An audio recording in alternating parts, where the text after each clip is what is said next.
But we're here today because we want to talk about why Jim Webb is the right candidate for Virginian Women and why the other guy is not. You may have wondered, why do we all have tennis shoes on? Well, Virginia's junior senator campaigns in cowboy boots to honor cowboys, which we don't have in Virginia. Jim Webb wears his son's combat boots, and it's obviously to honor our servicemen and women.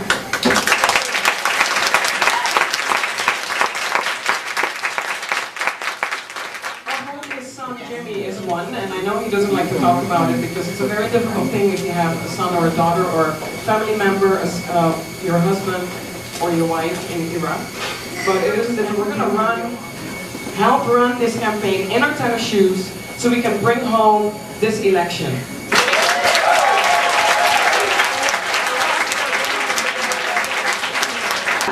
And I was thinking to myself, was George Allen demonstrating a family value the first time he voted against the Family and Medical Leave Act? No! Well, maybe he was thinking about it the second time he voted against it. No! Well, then surely the third time against the Family and Medical Leave Act. No!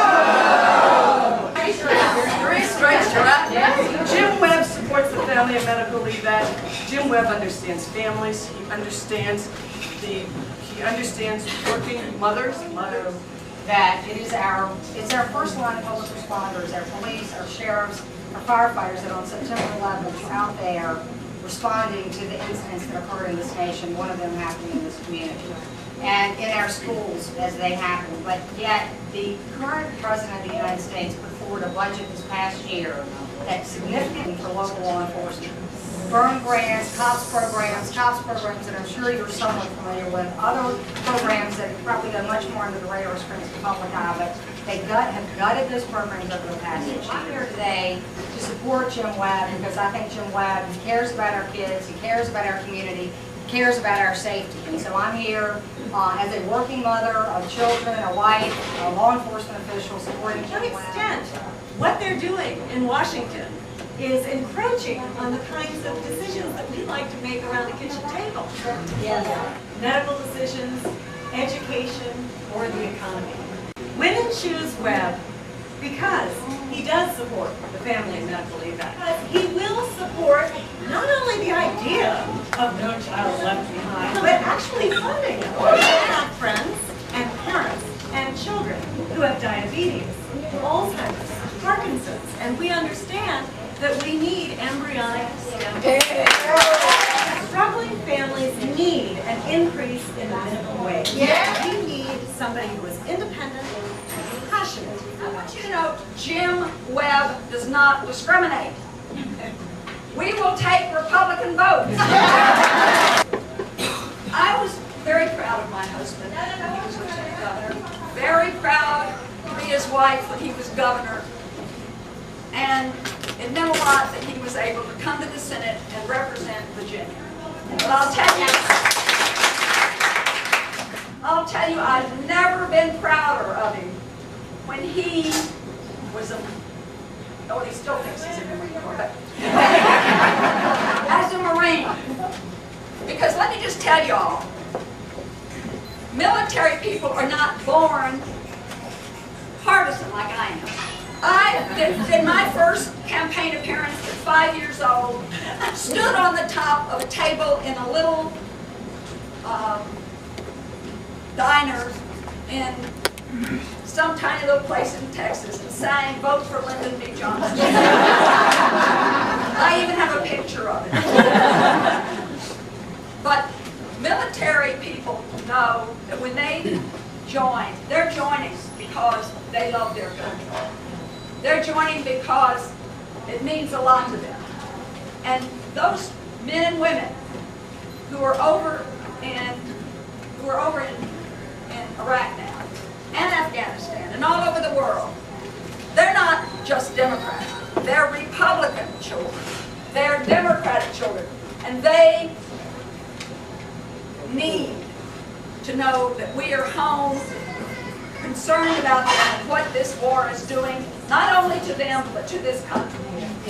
So, As a young boy, he was raised primarily by his mother and his grandmother who lived with him. And he remembers as a young boy at 3.5 of his grandmother teaching him about the passage of time. When his father was deployed in Germany, he didn't know how long it would take him to return home. And his grandmother took him out back and said, when the spring comes, we will go out back and plant corn. And we'll watch it grow. And when it's ready to take the ears of corn, your daddy will be home. I know about war. Tom is right. Lynda Robb knows about war. And we know that war is a war is hell. It's hell. And the decision to go to war should be made cautiously. It should be made with facts and credible intelligence. It should be made by consulting not only political leaders, but military leaders, diplomatic leaders, and those who have served and know the cost of battle. As a last resort.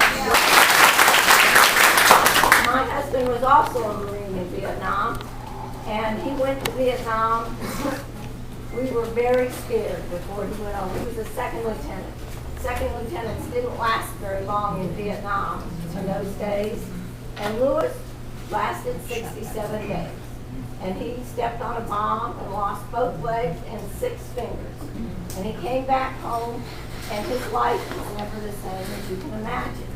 We have the same kind of war going on now in Iraq, where people are getting on this, they call it IEDs, where they lose their limbs.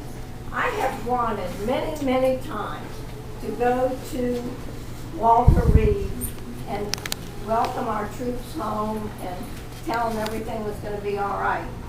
But things aren't all right. It's very, very hard to live with your limbs gone. Your life becomes so complicated. And in my husband's case, he took his own life 26 years after he got back from Vietnam.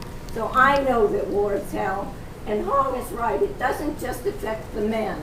It affects their whole family. It affects their friends. It affects their children. And so I want a man representing me who won't commit our men and women to war unless there is a clear reason for them to go to war.